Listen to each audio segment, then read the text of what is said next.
Hello students, welcome to our channel solution pharmacy.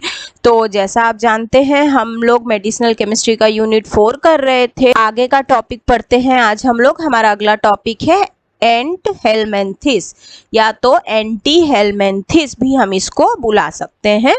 तो हम जिस नोट्स से पढ़ा रहे हैं, अगर आपको ये नोट्स चाहिए हो तो प्लीज़ आप हमारा ऐप सॉल्यूशन फार्मेसी डाउनलोड कीजिए। तो आइए हम क्लास स्टार्ट करते हैं। सी स्टूडेंट्स, यहाँ पर फर्स्ट एक वर्ड है हेलमेंथिस। हेलमेंथिस है क्या? तो हेलमेंथिस जो है ये एक प्रकार का इन्फेक्शन होता है जो कि ह्यूमन बॉडी में हो सकता है, और इसके लिए रीजन होता है हेलमेंथ्स नाम का एक माइक्रो ऑर्गेनिज्म। अब बारी ये आती कि हेलमेंथ्स क्या है। तो ये एक वॉर्म लाइक पैरासाइट्स हैं। वॉर्म लाइक मतलब जिसको अपन अपनी लोकल लैंग्वेज में कीड़े मकोड़े बोलते हैं। ये उस तरीके के कुछ पैरासाइट्स होते हैं जो कि अपने भोजन के लिए, अपने फीडिंग के लिए, अपने खाने के लिए एक लिविंग होस्ट की तलाश करते हैं। जैसे कि हम लोग लिविंग होस्ट हो गए ह्यूमन बींग्स, और हमारे लिविंग होस्ट पर ये रह जाते हैं। फिर हमारे लिविंग होस्ट के बॉडी में से नरिशमेंट और प्रोटेक्शन ले लेते हैं, और अल्टीमेटली अपने होस्ट को ही इल कर देते हैं, अपने होस्ट को ही बीमार कर देते हैं। तो आप इसको अगर थोड़ा और समझने की कोशिश करें तो एक तरीके से ऐसा समझ लीजिए, ये कोई ऐसे गेस्ट होते हैं, अनवांटेड गेस्ट होते हैं जो कि आते हैं, फिर हमारे घर में रहते हैं, चिपक जाते हैं, सारा खाना खाते हैं और रेस्ट करते हैं, एंजॉय करते हैं, और हमारे घर को खराब करने के बाद में चले जाते हैं।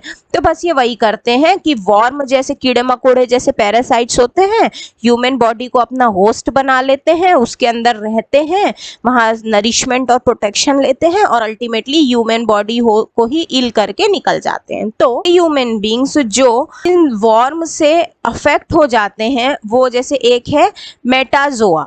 ठीक है, मेटाजोआ में आता है राउंड वॉर्म, मतलब ये गोल गोल होते हैं, ऐसा राउंड राउंड होते हैं। का एग्जांपल है नीमोटोड्स। इनके लिए जो किंगडम है वो नीमोटोड्स है, जैसे नेमेन हेलमेंथिस।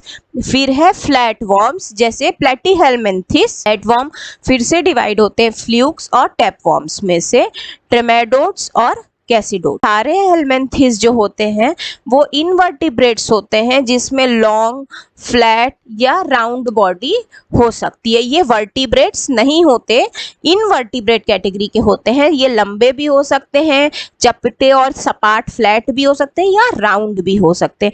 हेलमेंथिस जो होता है ये एक इन्फेक्शन कॉज करता है, बहुत सारा, मतलब एक पूरा का पूरा रेंज है, आप कह सकते हो। सिर्फ एक ही डिजीज नहीं होती, मल्टीपल डिजीज हो सकती है, रेंज, जिसके लिए होस्ट होता है ह्यूमन बीइंग। तो ये ऐसे ड्रग्स जो कि पैरासाइट्स को किल करने या एलिमिनेट करने के काम में आते हैं, उन ड्रग्स को हम बोलते हैं एंथेलमेंथिस। एंथेलमेंथिस जो हैं ये ऐसे ड्रग्स हैं जो कि पैरासाइटिक ट्रीटमेंट में, या पैरासाइट्स जो इन्फेक्शंस हैं उन सब के ट्रीटमेंट में काम आते हैं। हमारी बॉडी में कोई सा भी ऐसा डिजीज कंडीशन जो कि इन पैरासाइट्स की वजह से हुआ हो, उसके ट्रीटमेंट में काम आने वाले ड्रग को हम बुलाते हैं एंटी हेलमेंथिस। आइदर ही लोकल लेवल पर काम कर सकते हैं, as in particular region, GIT के थ्रू जो इंटेस्टाइन के थ्रू जो वेस्ट निकलता है उसके साथ में ये वॉर्म्स भी बाहर निकल जाते हैं। या ये एक तरीका, या दूसरा तरीका है कि ये सिस्टेमिक सर्कुलेशन में भी जा सकते हैं, पेनिट्रेट कर जाते हैं सिस्टेमिक सर्कुलेशन को ड्रग्स। वहां पर अगर हेलमेंथिस अपने लाइफ साइकिल के फॉर्म पे है, अपने डेवलपिंग स्टेज में है, तो किसी एक ऑर्गन या टिश्यू को छेदने की कोशिश कर रहा हो तो उसको भी वहां से भगा देते हैं। तो ये ड्रग्स दो प्रकार के हो सकते हैं, या तो इंटेस्टाइन में पैरासाइट्स को रिमूव कर दें या बाहर बॉडी से फेंक दें, निकाल दें, उनको हम बोलते हैं वर्मीफ्यूज। और दूसरे जो इंटेस्टाइनल पैरासाइट्स को किल कर देते हैं उनको बोलते हैं वर्मीसाइट्स। आइडल वाला और स्टैटिक वाला वही बस है, बस यहाँ नाम थोड़ा सा स्टैटिक वाले का फ्यूजेस में हो गया है, तो वर्मी फ्यूजेस। ये बस आप याद रखेंगे कि ये बाहर निकालता है और साइड वही है जो किल कर देता है। तो एंटी हेलमिंथेस ड्रग जो है वो किसी भी ऐसे पेशेंट को हम दे सकते हैं जो ऑलरेडी हेलमिंथेस नाम से इन्फेक्टेड हो और उस कंडीशन को हेलमिंथाइसिस बुलाया जाता है।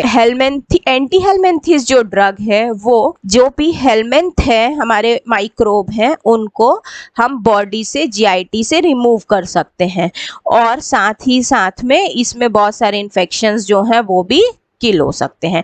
अब इसके बाद है हिस्ट्री में पहला है आपका 1853 में सर क्लोज ने ये सिंथेसाइज किया था कि पिपराजीन बनाया कैसे जाता है। इसके बाद में 1942 को सर गिरोड ने ये डिस्कवर किया था कि पिपराजीन में एंटी हेलमिंथिक एक्टिविटी होती है। इसके बाद 1948 में बायोस्बेर ने फिर भी कंफर्म किया कि हाँ भाई पिपराजीन में सेम एंटी हेलमिंथिक एक्टिविटी है। 1949 में ब्यार्ड ने भी कंफर्म किया कि हाँ इसमें भी एंटी हेलमिंथिक एक्टिविटी होती है। देन इन 1946 सर किशनर उन्होंने एक नया ड्रग सिंथेसाइज किया जिसको बोलते हैं डाईइथाइल कार्बामेजीन। अब 1947 में सर हेविट ने ये बताया कि हाँ भाई डाईइथाइल कार्बाजीन में कुछ फार्माकोलॉजिकल इफेक्ट्स होते हैं। 1961 से 62 के बीच में ब्राउन एंड हिज कलीग्स उन्होंने एक ऑल टुगेदर नया ड्रग इंट्रोड्यूस किया जिसका नाम था थायाबेंडाजोल। देन इन 1964 सर लैम्बर्ट ने डिस्कवर किया निरिडाजोल। Then in 1971 mebendazole was discovered and in 1975 Sir Seibert he discovered paraziquintal। तो ये था कुछ बेसिक हिस्ट्री जो एंटी हेलमिंथिक्स की थी। अब बात आती है कि ये मैकेनिज्म ऑफ एक्शन किस प्रकार का देते हैं।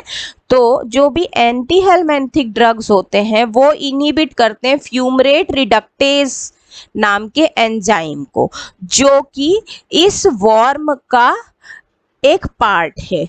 और ये जो फ्यूमरेट रिडक्टेज है ना ये एनर्जी सोर्स को वॉर्म के एनर्जी सोर्स को रोक देता है। अब जैसे वॉर्म को एनर्जी नहीं मिलेगी तो उसका फर्दर सिंथेसिस नहीं हो पाएगा, फर्दर सिंथेसिस नहीं होगा और वॉर्म डेवलप नहीं हो पाएंगे। एक मैकेनिज्म। दूसरा ये नीमाटोड सेल डिवीजन फेज में भी असर करता है। जो सेल डिवीजन का मेटा फेज होता है वहां पर इंटरफेयर कर जाता है और फर्दर सेल को डिवाइड होने से रोक देता है। ये दूसरा मैकेनिज्म। तीसरा तरीका क्या है मैकेनिज्म का कि ये एक ट्यूब्यूलिन नाम के प्रिकर्सर प्रोटीन से जुड़ जाता है। अब जब प्रिकर्सर प्रोटीन को रोक देगा तो माइक्रोट्यूब्यूल्स नहीं बनेंगे, माइक्रोट्यूब्यूल्स नहीं बनेंगे तो जो हमारा मेटाफेज है वहां तक सेल डिवीजन नहीं पहुंचेगा। मतलब एक तरीका क्या हो गया कि सेल डिवीजन होने से रोको और दूसरा तरीका क्या हो गया कि उन बेसिक कंपाउंड्स को ही मत बनने दो जो कि सेल डिवीजन तक सेल को लेकर जाते हैं, बेसिक रिक्वायरमेंट ही पूरी नहीं हुई। तीसरा तरीका। चौथा तरीका क्या है कि जो हेलमिंथिस होता है उसको ग्लूकोज चाहिए हो तो उस ग्लूकोज की अपटेकिंग को ब्लॉक कर दो। अब ग्लूकोज नहीं होगा, एनर्जी नहीं होगी तो सेल डेवलप नहीं होगी। हमारे पास जो हेलमिंथिस हमारी बॉडी के अंदर आया है वो फर्दर ग्रो नहीं हो पाएगा। इसके बाद में जब फर्दर ग्रो नहीं हो पाएगा उसको एटीपी नहीं मिलेगा, एनर्जी नहीं मिलेगी, एनर्जी नहीं मिलेगी तो हेलमिंथिस रिप्रोड्यूस नहीं हो पाएगा। तो इस प्रकार से ये 4-5 डिफरेंट वैरायटी ऑफ मैकेनिज्म्स हैं। जैसे एक हो गया कि ऐसे एंजाइम को रिड्यूस करा दो जो एंजाइम एनर्जी सोर्स है। दूसरा तरीका हो गया कि सेल डिवीजन होने से रोक दो, इनहिबिट करो सेल डिवीजन को। तीसरा तरीका हो गया कि जो भी माइक्रोट्यूब्यूल्स हैं जो कि प्रोटीन के प्रीकर्सर्स हैं उनको रोक दो। फिर चौथा तरीका हो गया कि ग्लूकोज की अपटेकिंग को ब्लॉक कर दो। और पांचवा तरीका हो गया कि जो डिक्रीज कर दो किसको, एटीपी को। अब एटीपी नहीं मिलेगा, एनर्जी नहीं मिलेगी तो रिप्रोडक्शन नहीं होगा, रिप्रोडक्शन नहीं हुआ तो फिर से बात वही हुई कि हेलमिंथेस जो है वो मर जाएंगे। नेक्स्ट इसके बाद आता है स्टूडेंट्स क्लासिफिकेशन। तो ये क्लासिफिकेशन सिस्टम हम समझते हैं। जो एंटी हेलमिंथिक ड्रग्स हैं उनके अंदर मेन क्लासेस होते हैं benzimidazole, amide, imidazothiazoles, piperazine, quinolines, isoquinolines, vinyl pyrimidines, natural product, organophosphorus और नाइट्रो डेरिवेटिव्स। बेंजीमिडाजोल में पहला है एल्बेंडाजोल, देन क्यूनोलिन्स में प्रेजोक्विंटल, पिप्राजीन में पिप्राजीन सिट्रेट, अमाइड में निकोसोलामाइड, देन नेचुरल प्रोडक्ट में एवर्मेटिन्स, विनाइल में parenteral, then levamisole, then metrifonate and then niridazole. तो ये थे यूजेस हम समझते हैं। देखिए फर्स्ट है ये यूज हो सकता है इंटेस्टाइन में नीमेटोड्स के इन्फेक्शन को ट्रीट करने के लिए। दूसरा नोमैकोसिस, blood fluke, intestinal fluke, liver fluke, इन सब के ट्रीटमेंट में। तीसरा है कंट्रोल करने में एंडोपैरासाइट्स और एक्सोपैरासाइट्स। और चौथा है hookworm, pinworm, roundworm, इन सब के ट्रीटमेंट में। एडवर्स इफेक्ट्स हैं जैसे dizziness, drowsiness, headache, sweating, anorexia, vomiting, nausea, abdominal cramping, fever, confusion, फिर लोअर बैक पेन, फिर ब्लड विजन, डार्क कलर की यूरिन हो जाएगी और स्किन रैशेज। एक और चीज यहाँ पर एडवर्स इफेक्ट होती है that is dryness of mouth and eyes. That means जो आई के अंदर फ्लूइड्स हैं वो थोड़े से सूखने लगेंगे। वो सूखने लगेंगे तो रेटिना, कॉर्निया, आइरिस, पिपिल, ये सारे ऑर्गन्स जो हैं वो कड़क पड़ने लगेंगे, टफ होने लगेंगे। इसके बाद माउथ में एक ड्राइनेस होना मतलब सलाइवा की कमी हो जाना। तो ये थे एडवर्स इफेक्ट्स। तो आई होप स्टूडेंट आपको ये कंटेंट समझ में आया होगा। अगर आपको हमारा ये नोट्स चाहिए हो तो प्लीज़ आप हमारा ऐप सॉल्यूशन फार्मेसी डाउनलोड कीजिए, वहाँ नोट्स अवेलेबल हैं। Till then thank you so much.